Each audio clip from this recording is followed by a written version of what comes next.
নমস্কাৰ, মোৰ নাম শ্ৰী বনিতা শইকীয়া। মই সপ্তম শ্ৰেণীৰ ছাত্ৰী। মই অকণি কবিতা ঘৰৰ এগৰাকী ছাত্ৰী। মই এটা বিয়ানাম গাম। পদূলিতে কলৰ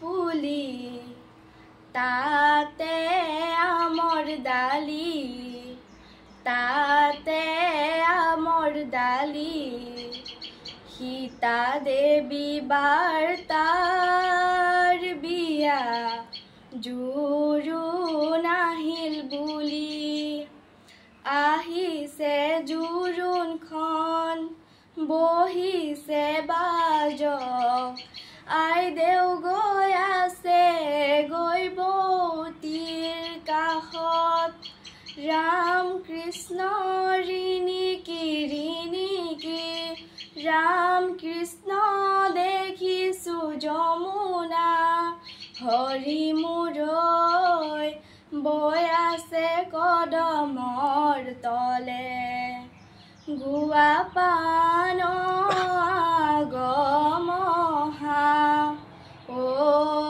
শশী জলনৈ নামিবা, কটাৰীৰে পানী কাটি, ঐ শশী কলচীত ভৰাবা, যাবৰে সময়ত মন্তগৰ, পাছলৈ নাচাবা অ মন্তগৰ, দুদিনৰ জীৱন্তী অ মন্তগৰ, ভালেকৈ থাকিবা অ মন্তগৰ, ভালেকৈ থাকিবা অ মন্তগৰ।